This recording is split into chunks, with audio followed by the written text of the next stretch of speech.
Bryce's words hit me like incoming artillery as he stood there in my daughter's kitchen, his wedding tuxedo hanging behind him like some kind of battle standard. The best gift would be if you disappeared from our family permanently. He flashed that cocky smile I'd grown to despise, the same smirk he wore when dodging real work, and my own daughter Cassidy nodded in agreement, refusing to meet my eyes like a soldier avoiding a commanding officer's stare. Let me give you the intel here. I'm Hunter Coleman, 58 years old, Army Corps of Engineers veteran, who served 2 tours building bridges in Vietnam before coming home to build a life with my tools and my hands. If you're watching this, hit subscribe and drop a comment about where you're watching from. I need to know my stories reaching fellow Americans who understand what real work looks like. How did I get to this point? 3 years ago, I'd liquidated my construction equipment. Every last Caterpillar bulldozer, every welding rig, every piece of machinery my late wife Shane and I had accumulated over 35 years of building Coleman construction from a pickup truck operation into something respectable. $87,000. Everything I'd worked for since I got out of the service in 1985, handed over with a father's unconditional love to give Cassidy and Bryce the down payment on their dream house. They'd sworn on Shane's memory that I'd always have a place there, always be part of their family unit. Military families stick together. That's what I'd taught Cassidy growing up. Now, the day before their elaborate wedding that I was bankrolling, Bryce decided this old soldier was expendable. "You heard him," Cassidy said, her voice carrying that cold tone she'd never used before Shane passed. "This is supposed to be our special weekend. Your negativity is compromising everything." My negativity? I'd been up since 0500 hours arranging flowers like some damn florist, spent the afternoon hauling rental chairs and tables like I was back in the motor pool, and endured the evening listening to Bryce whine about everything from cloud cover to the catering schedule. The only negative thing I'd done was suggest maybe we didn't need ice sculptures shaped like swans when we could feed a platoon for what those cost. "Where exactly do you expect me to relocate to?" I asked, keeping my voice steady and controlled, like I'd learned dealing with green recruits who thought they knew better than their sergeant. Bryce shrugged, checking his phone like he had more important intel coming in. "I don't know, Hunter. A hotel? Your brother's place in Raleigh? Honestly, I don't give a damn where you go as long as you're not here tomorrow." "This is my daughter's house, too," I reminded him, feeling that familiar edge creeping into my voice, the same tone I'd used with contractors who tried to shortchange my crew. "Actually," Cassidy cleared her throat, avoiding eye contact like a recruit who knew she was about to get dressed down. "It's more Bryce's house now. He's been handling all the operational finances, managing the improvements. You just gave us some startup capital once. $87,000, more than I'd made my first 3 years out of the Army, reduced to startup capital once." I stood there in the kitchen where I'd personally installed those granite countertops, looking at the custom oak cabinets I'd helped design and my money had purchased. These two had taken everything I'd provided and convinced themselves they'd earned it through their own merit. That's when something inside me shifted. Not broke. Shifted, like heavy machinery clicking from idle into operational gear. "You're absolutely right," I said quietly, using the same measured tone I'd employed when explaining to cocky lieutenants why their battle plans wouldn't work. "I should execute a tactical withdrawal." Bryce looked surprised, probably expecting the usual family drama he could later describe to his country club buddies as Hunter being difficult again. "I'll pack my gear and be off your AO within the hour." Cassidy actually looked relieved. "That's probably the best tactical decision, Dad. We can debrief after the honeymoon once operations settle down." Debrief after the honeymoon, as if this was just a temporary misunderstanding about billeting arrangements. I went upstairs to what they designated the guest quarters. Not my room. I wasn't authorized to call it that. Always guest quarters, because guests execute departure orders eventually. As I packed my gear into my old Army duffel, I could hear them downstairs already conducting mission planning for space reallocation. Bryce wanted to convert it into a command center office. Cassidy thought it would make suitable space for a yoga studio. Neither of them considered that maybe, just maybe, they should feel some accountability about ejecting the man who'd made their whole operation possible. I paused at Shane's photograph on the nightstand. My beautiful wife in her nurse's uniform from when she worked the VA hospital, helping other veterans like me readjust to civilian life. 35 years of marriage, and she'd never once made me feel like an unwelcome guest in my own home base. Don't worry, sweetheart, I whispered to her image. This old soldier's got one more campaign in him. But first, I had some reconnaissance calls to make. Time to gather intelligence on what these two civilians didn't know about the ground they thought they controlled. Sitting in my F-150 outside their house, negative, scratch that, outside the house my equipment liquidation had purchased, I pulled out my phone and dialed my lawyer's emergency line. Harper Davis had been handling my affairs since Shane's KIA from cancer, and she'd tried to warn me about this exact scenario developing. Hunter, it's Saturday evening. Is everything operational? Harper Davis had been my legal counsel since Shane's final deployment, and she understood military precision. I gave her a complete situation report, Bryce's ultimatum, Cassidy's betrayal, the casual way they'd dismissed my contribution as startup capital once. Harper listened without interruption, though I could hear her keyboard clicking like machine gun fire. Hunter, I've been monitoring this situation for months. The way they've been treating your investment as a gift, rather than what it actually was. What do you mean, what it actually was? My engineer brain started calculating scenarios. A pause. You don't recall signing those additional documents? The ones I insisted on after you expressed concerns about Bryce's spending pattern? My heart started double timing. Harper, please tell me you provided some defensive coverage. Hunter, the $87,000 wasn't a gift. Legally, it was a secured business loan with your name on the deed as co-owner. Bryce never executed the acknowledgement forms I sent over 3 times. In the eyes of the law, you own 35% of that property. I nearly dropped my phone like a live grenade. Are you confirming this intel? Dead solid, perfect, soldier. Bryce kept forgetting to sign the paperwork, and you were so focused on maintaining family unit cohesion that you never pressed the issue. But the mortgage company has you listed as co-borrower. The deed shows your ownership stake. It's all completely legal and binding. Through the kitchen window, I could see Bryce showing off his tuxedo to someone on video chat, probably his father, who'd never worked a day of manual labor in his soft civilian life.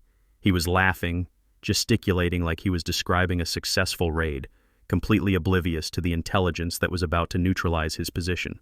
Harper, hypothetically speaking, what would happen if I wanted to liquidate my share of the asset? Well, as a co-owner, you'd have every right to force a sale. The other owners would have first right of refusal, of course. They could buy you out at current market value.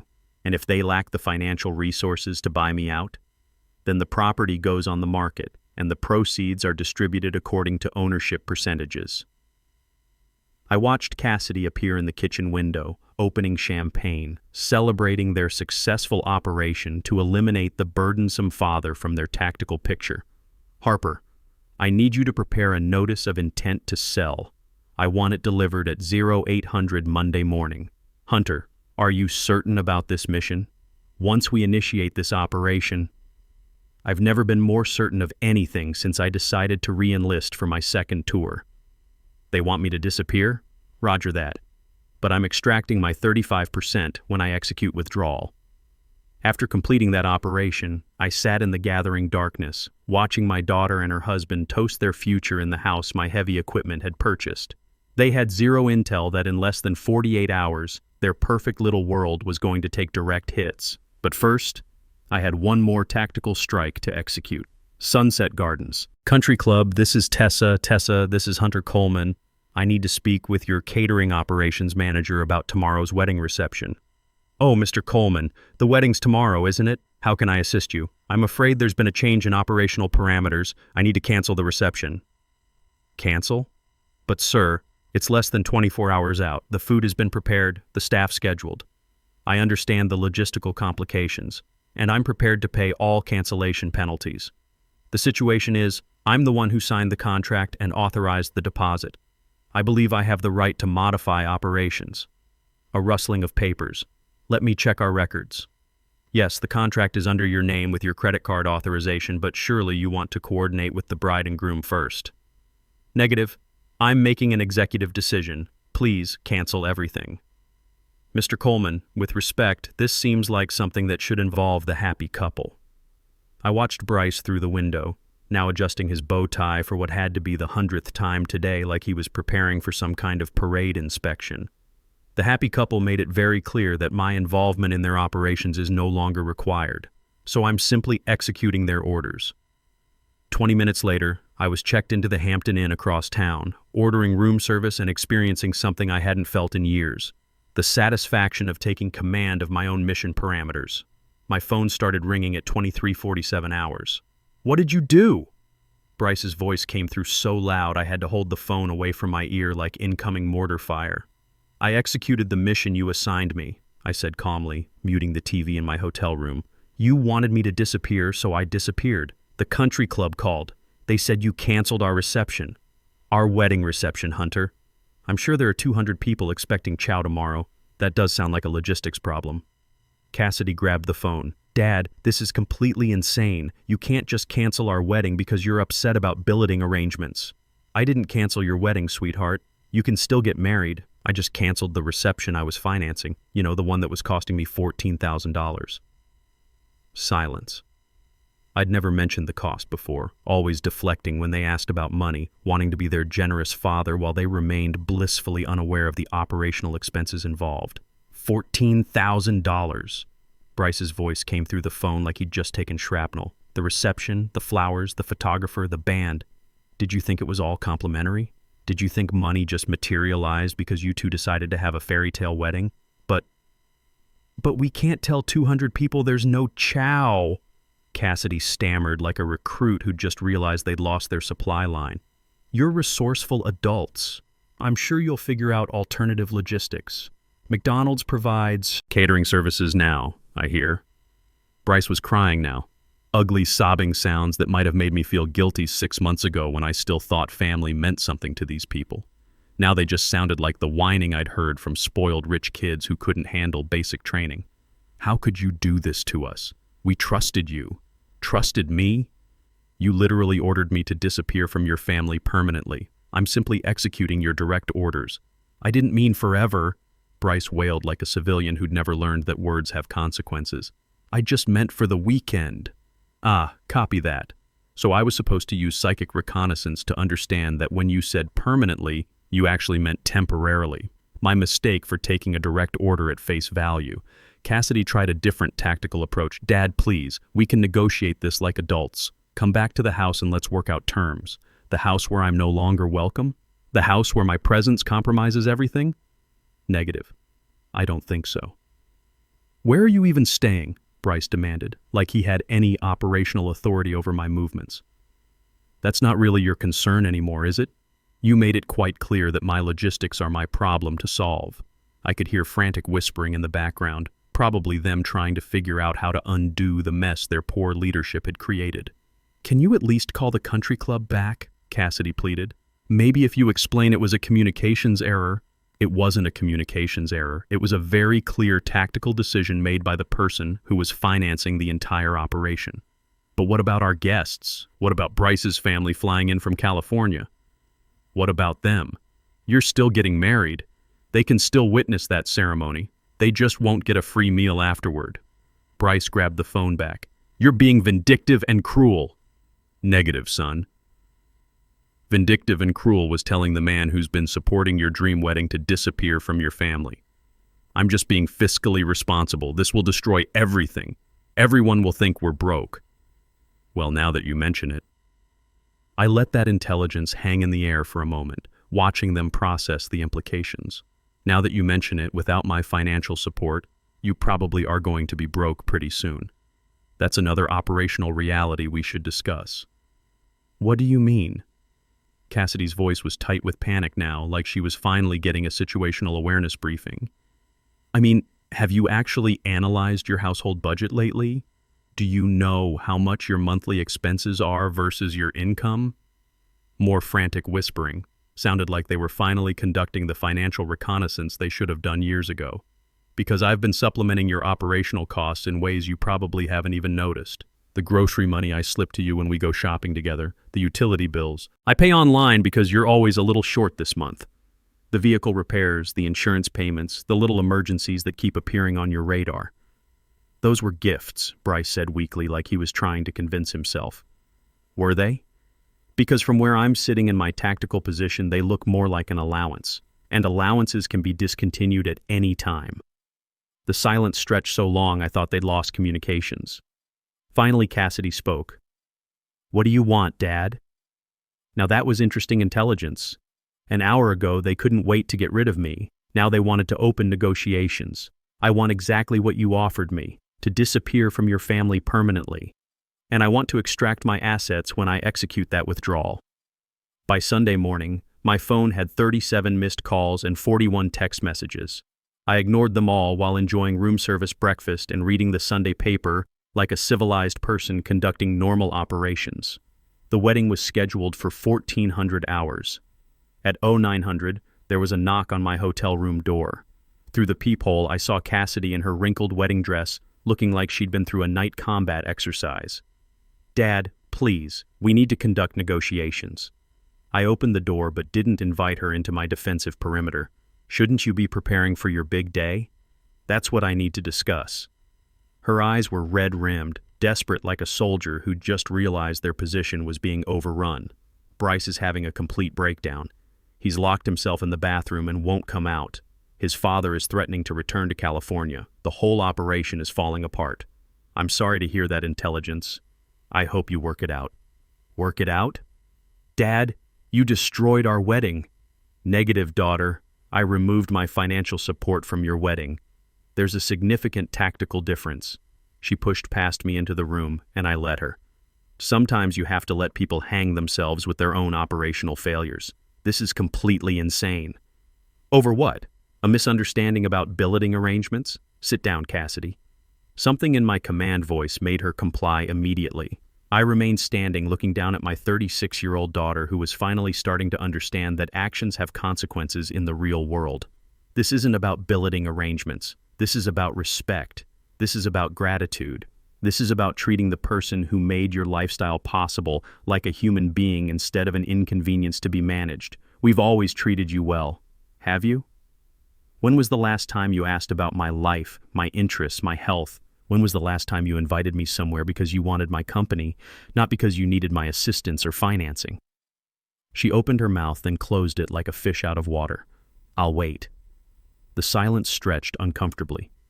When was the last time you called just to talk? When was the last time you remembered my birthday without Facebook providing intel? When was the last time you treated me like your father instead of your personal finance department? That's not fair. Isn't it, Cassidy? In the past year, how much money have I provided you and Bryce? I don't know, a few thousand here and there for emergencies, $37,000. Her face went white like she'd just seen incoming artillery, $37,000 in emergencies and little helps, and just until we get back on our feet. On top of the $87,000 for the house down payment. That's $124,000, Cassidy. More than most people make in 2 years of honest work. We were always planning to pay you back. Were you? Because Bryce has been shopping for a new truck. You've been looking at vacation packages to Europe. Neither of you has mentioned repayment even once in 3 years. She slumped forward, head in her hands like a defeated soldier. What do you want from me, Dad? I want you to understand that I'm not your personal ATM. I want you to understand that kindness and generosity aren't infinite resources. And I want you to understand that when you treat someone badly enough for long enough, eventually they stop caring about your problems. So you're punishing us by destroying our wedding day? The casual cruelty in that statement, that my setting boundaries was punishment, confirmed every tactical assessment I'd been making. Negative, Cassidy. I'm protecting myself by stopping the pattern of financial abuse. Financial abuse? That's ridiculous. Is it? You've conditioned me to believe that my only value to your family is monetary. You've trained me to expect crumbs of affection in exchange for major financial contributions. You've made me feel guilty for having needs and expectations while you take everything I offer for granted. I sat down across from her, leaning forward so she had to maintain eye contact. Yesterday, Bryce told me the best gift I could give your family was to disappear permanently, and you agreed with him. After everything I've done, everything I've sacrificed, you agreed that I should disappear. He didn't mean it. Yes, he did, and so did you. And you know what? You're going to get exactly what you requested. She looked up sharply. What does that mean? I smiled, and it wasn't a friendly smile. It means you better figure out how to finance your own lifestyle from now on. It means you better hope Bryce's parents are feeling generous. And it means you better start looking at apartments, because the house situation is about to get very complicated. What are you talking about? I'm talking about the legal documents you never bothered to read before I helped you with that down payment. the ones that make me a co-owner of your precious house." The color drained from her face completely. "That's right, sweetheart. I own 35% of your house, and I'm about to put it on the market." The rest unfolded exactly like a well-planned military operation. The legal battles, the forced sale, negotiations, the months of Cassidy and Bryce learning to operate within their actual means instead of their fantasy budget. Harper Davis handled the legal maneuvering with precision that would have made any Army lawyer proud. They had two choices: buy out my 35% share at current market value of $105,000, or we'd sell the house and split the proceeds. Since they'd been living paycheck to paycheck while I subsidized their lifestyle, option A was impossible. But something interesting developed during the campaign. About 6 months later, I was sitting in my new apartment, a nice 2-bedroom place in a veterans community, with a workshop where I could build furniture again, and a maintenance contract that kept my construction skills sharp, when Cassidy called with surprising intelligence. "Dad, I got the promotion." Cassidy had started working as a receptionist at a medical office, and apparently she'd been good enough at it to advance to office coordinator. "That's outstanding, honey. How do you feel?" Exhausted, she laughed, and it was the first genuine laugh I'd heard from her in years, but also proud. "I never knew I was good at organizing operations. You always were. You just never had to deploy those skills before." There was a pause. "Dad, I owe you a major apology, a real one." "I'm listening." "I was horrible to you for years. I treated you like an ATM and then got angry when you had feelings about it. I told myself you were just being dramatic, but the truth is I was entitled and selfish. Through my window I could see other residents working in the community garden. I'd signed up to help with the spring planting next week, real dirt under my fingernails again. What changed your mind? Having to work for money instead of just requesting it. Realizing how hard it is to save even $100 when you're paying your own operational costs. Understanding what you sacrificed to help us. And Bryce, he's learning. He still thinks you were too harsh, but he admits we needed course correction. We're actually communicating more now that we're not constantly stressed about money." After we hung up, I sat quietly for a while, processing how different this conversation had felt from all the others.